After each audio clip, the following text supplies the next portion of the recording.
Beards, Books, and Bourbon is a spoiler-rich environment. If you haven't read or listened to this book, then you should probably go ahead and do that, because we're going to talk about it, and we're going to say all the stuff that you don't want us to say. So go back and read it, or listen to it on audiobook, and then come back and listen to us. Thanks so much, and enjoy the show.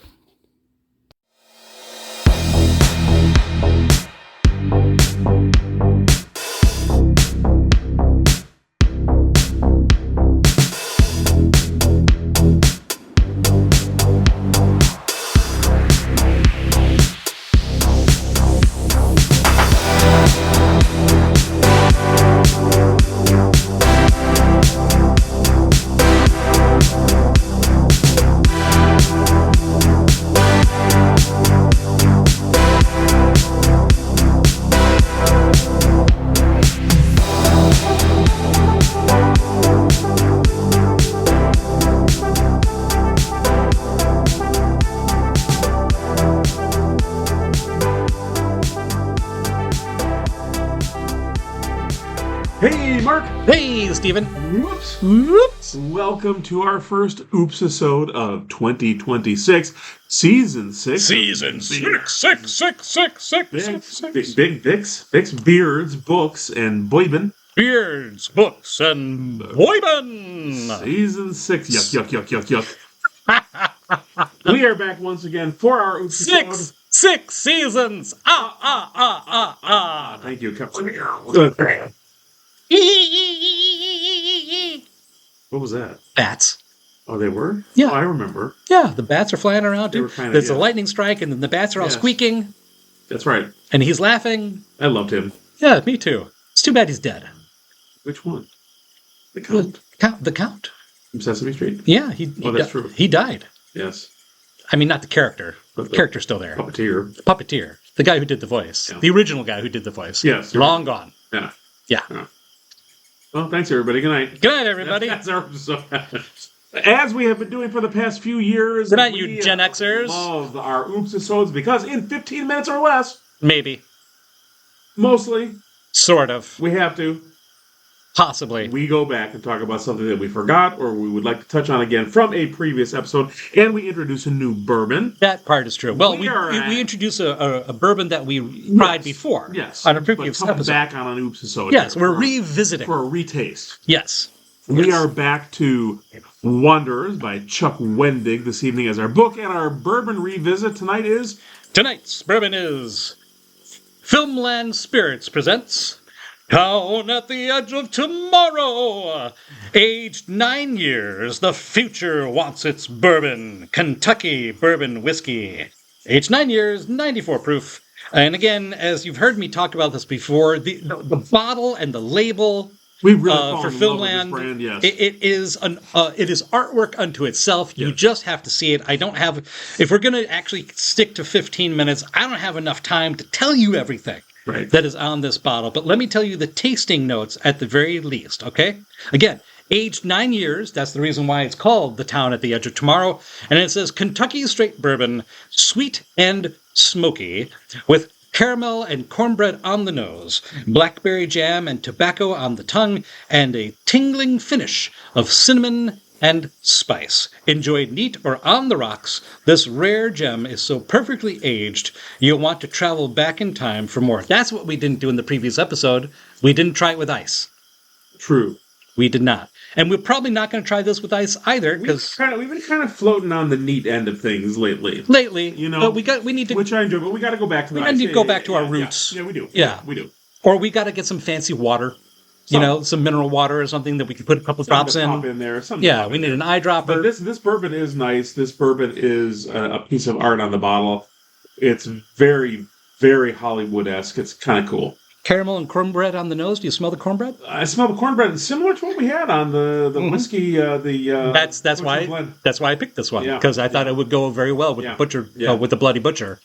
Because sometimes we pair up two that don't go well together. Right. Did you try this yet? Yeah.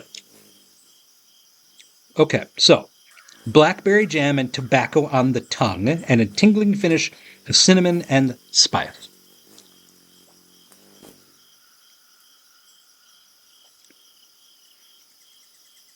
I get the tobacco. I get the blackberry. Yeah. Yeah. There's the tartness. I get the tartness, the fruitiness of it on the front end there. Yep. Let's come back to the bourbon in a minute here. Yeah. Yeah. Shayna, the angriest teenager in the post-apocalyptic world, to survive the apocalypse. Absolutely. Right. So Shayna is one of our main characters. We see her at the very beginning of the story. And her sister is the one that is the first wanderer. She is the sister of the first wanderer, yes. the first member of the flock. That's Nessie. And Shayna Stewart, from the very beginning, is a super angry young woman. She's 17 years old at the start. She is angry with herself. She's angry with her dad. She's angry with her mother who walked out on them. Mm-hmm. She's angry with what she perceives as her opportunities in life or the lack thereof. Yep. She's constantly comparing herself to her genius little sister. Yep. Who now she is panicked about because of everything going on. Right. And she is, I feel like the best way to describe her, and I'm not trying to be disparaging in any way, but she has the temperament of a rabid feral dog. Yeah. Through most of the book. She's upset. She is upset. All the time upset. And rightfully so. Right. And I think one of the reasons why I wanted to do this for the Oopsisode is because she has an interesting character arc where character arcs can happen in the way where somebody realizes something and they're able to change, or somebody gets knocked around so hard but doesn't quite manage to die. And then they get changed. Right. And that's because they don't have a Shayna. Choice. Yeah. And that's Shayna. Yeah. She is somebody who, if it was up to her, she'd be angry for the rest of her days. Right. And she gets literally and metaphorically beaten to within an inch of her life. Yep. Multiple times. Right. And it's transformative. It's that crucible that happens to her against her will. That's right. That forces her to essentially grow up. That's right. Good night, everybody. And find herself in this ending apocalyptic world. Yes. And coming to some level of acceptance of the role that she has to play. Is going to play. She is not. It's sort of revealed at the end of Wanderers. It is very much expounded upon in the second book in Wayward. Uh-huh. But Shayna has kind of a Gen Z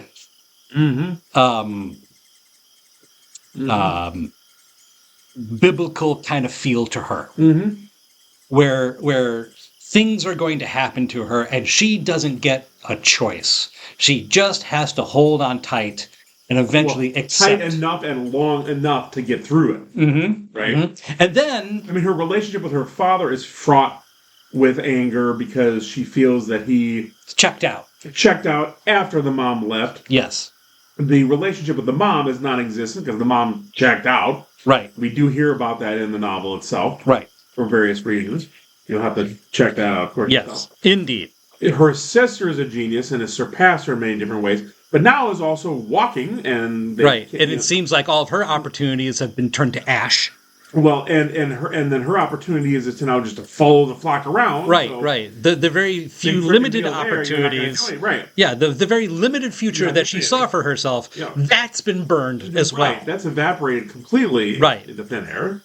And so the only thing that she has is to protect her sister. That's right. And so she does that in a very feral dog kind of way. Fiercely.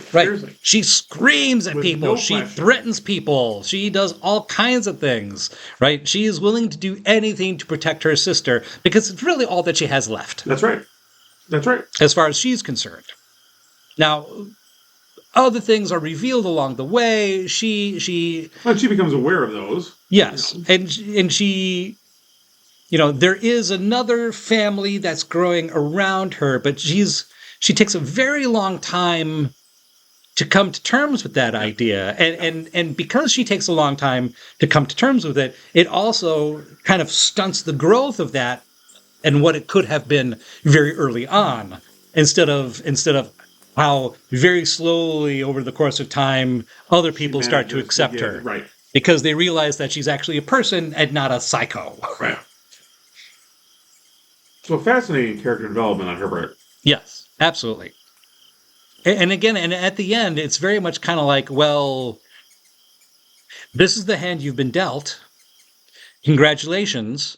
Deal with it. Well, she doesn't want it. No. She doesn't want it, but she's going to have to take it. Exactly. Somebody has to be Queen of America. That's right. Yes.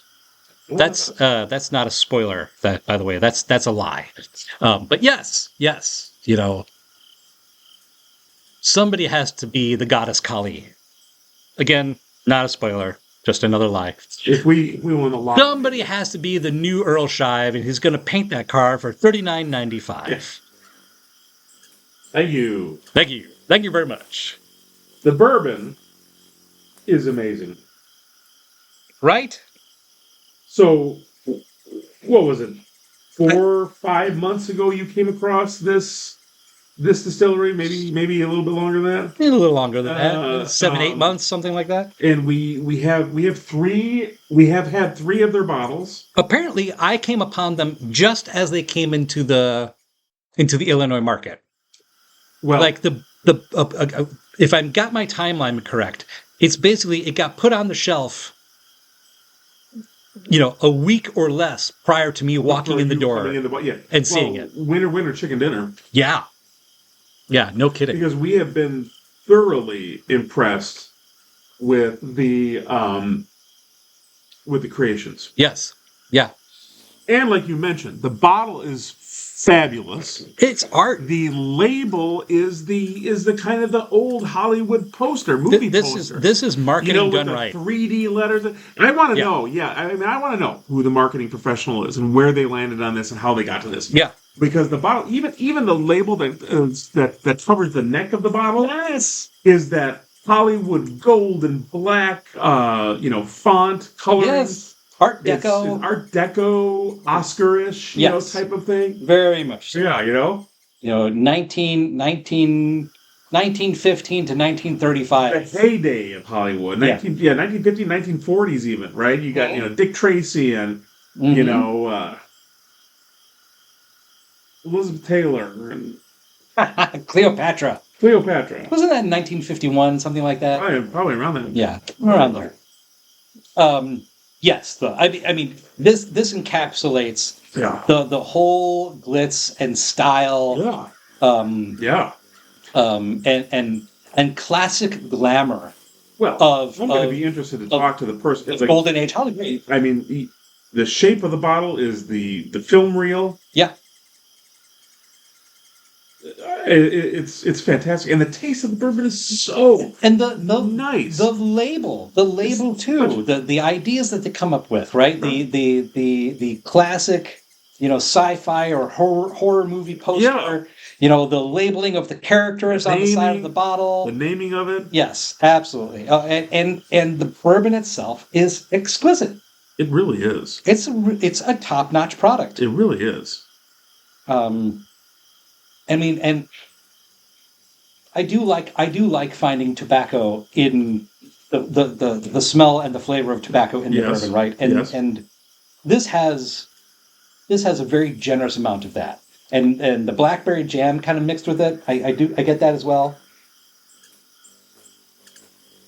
The blackberry jam I definitely get on the front end. Yeah.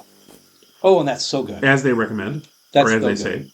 Yes, and the cinnamon on the back end. Yep. In the finish. Yep.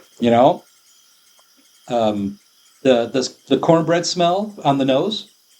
It's fantastic. Do I get a little bit of the tobacco on the nose as well? That might be just because I'm in the middle of drinking it. It is tasty. It really is. And the rise of the robots, which is their rye. Right, the rye. Is another. It's so good. It's excellent. So good. I love that rye. I actually think we're nearly out of it now. I think we are. We've been tasting it, and then we had some friends taste it and whatnot. Right. It's a very special bottle. We've cleared out some of the empty bottles that we've had, but I think these bottles are ones that... We might keep these. Yeah. They're just so cool. I think so. Yeah. Yeah, absolutely. They're just so cool. How are we doing on time? Are we hitting our 15 minutes? We're at 14. Then we're done. We're keeping it under 15. We're going to try. We like Shayna. Shayna.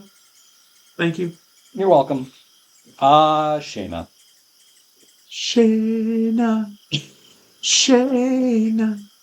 Storms are brewing in your eyes. Isn't that Sarah? It is. Sarah.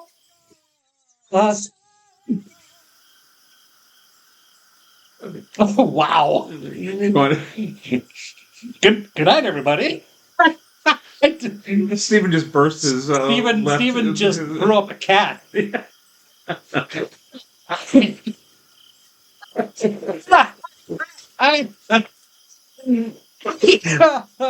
We appreciate your support here on Beards, Books, and Cats. Beards, Books, and Make sure you head on over wherever you download your favorite podcasts and add us to your list. Leave us some feedback and some stars and all that good stuff. Welcome to Season 6, our first Oopsisode. Welcome to Season 6. You will enjoy Season 6. We've got a lot planned. Go back to the original episode here and listen to what Mark and I share about some of our new ideas for this year. That's right. We appreciate you listening along and downloading and just enjoying Beards, Books, and Bourbon with us. And if you're not listening to Beards, Books, and Bourbon, you're doing it wrong. good night. Good night.